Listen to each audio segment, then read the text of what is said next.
My name is Thomas Matthew Crooks. I hate Republicans, I hate Trump, and guess what? You got the wrong guy. If you want to really see something that said, take a look at what happened.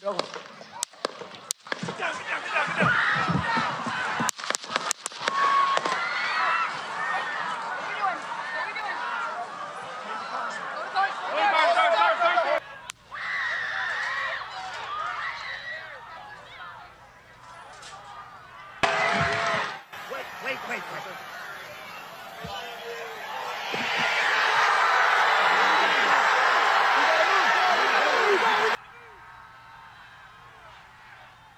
And they are taking him off the stage.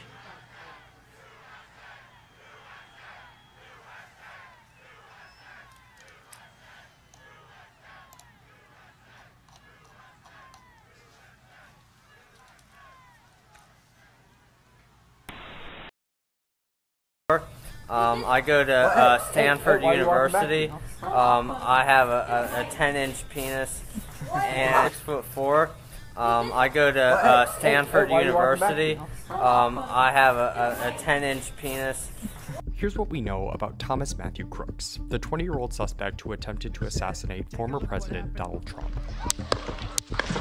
After Crooks fired multiple shots from an AR-style rifle, a Secret Service sniper shot and killed him. In a briefing Sunday, the FBI said that limited insights from his recent communications didn't reveal anything about Crooks's motive, or suggest that anyone else was involved. But some answers may lie in Crooks's cell phone, which the FBI shipped to its lab in Virginia. Crooks lived in Bethel Park, Pennsylvania, about an hour's drive south of Butler, where the rally took place. Thomas Crooks.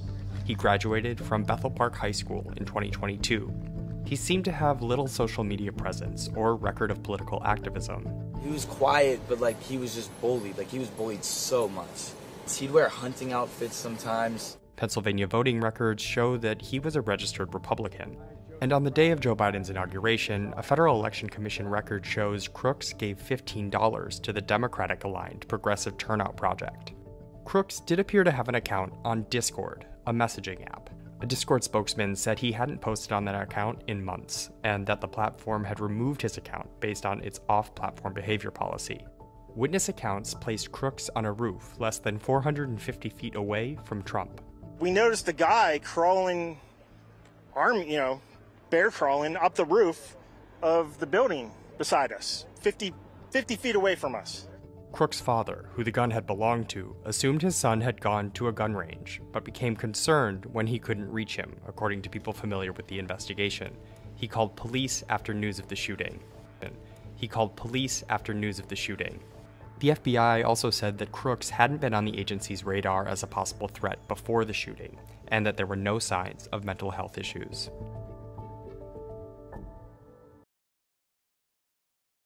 Shot. I made my way over. That's exactly where I heard him come from. What did you see, sir? I heard the shots. I thought it was firecrackers to begin with. Somebody over there was screaming, he's been shot, he's been shot. So I made my way over. I said, I'm an emergency department physician. Let me help you. The guy had spun around, was jammed between the benches. He had a headshot here. There was lots of blood, and he had brain matter there. And so I got him. There's a helicopter coming in to get him. I got people there really helpful. I got Was him there only up one on the person bench. shot that you saw? Then I did CPR, did chest compressions as well as I breathed for him. One person. I was the only one that did it. We need to evacuate everybody.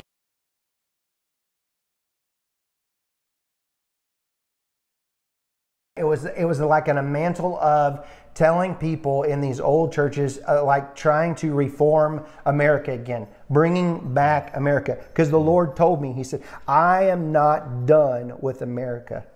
He said there's going to be a new wave of patriotism coming out, and that's whenever I saw Trump, and I saw a red wave coming out of Michigan, and then I saw Oklahoma, and there was embers of people, and they were all on they had torches all throughout Oklahoma, and they were raising up these torches that looked like fire, and they were bringing forth a new patriotism upon the nation, and it was being birthed, and it just kept spreading like fire all throughout America, all throughout. And I saw Trump rising up, and then I saw an attempt on his life. This bullet flew by his ear, and it came so close to his head that it busted his eardrum. And I saw he fell to his knees during this time frame, and he started worshiping the Lord. He got radically born again during this time frame. I'm talking, people say he's saved now, but he becomes really on fire for Jesus, for what I saw coming. And then I saw people interceding when I saw him winning the presidency through great. The Lord showed me it would go clear into the summer. Great persecution would come on him through the judges and through the law and all these people trying to sue him and all this stuff. But there would be a stop to it, and things would start to break free come toward the fall. And then I saw him winning the election through the Patriots coming out and voting, and then there will be a great economy crash. Yeah. I saw they had a great economy plan, a crash. Yeah. Worse than the Great Depression. And the Lord warned me about this. It would be a great dark time. But I saw paddles coming upon America's soil like a shocking of the soil. And I saw Donald Trump praying in the office of the Oval Office. And he was weeping before the Lord with his hands on his head like this, but he was weeping. And there was ministers.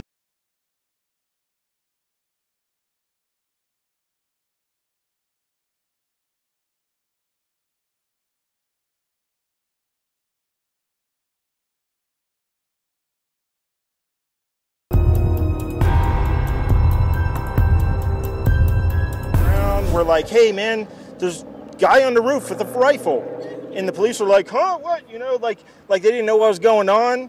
You know, we're like, hey, right here on the roof, we can see him from right here. We see him. You know, he's crawling.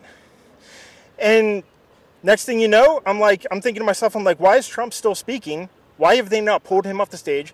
I'm standing there pointing at him for 2-3 minutes. Secret Service is looking at us from the top of the barn. I'm pointing at that roof, just standing there like this, and next thing you know, 5 shots ring out.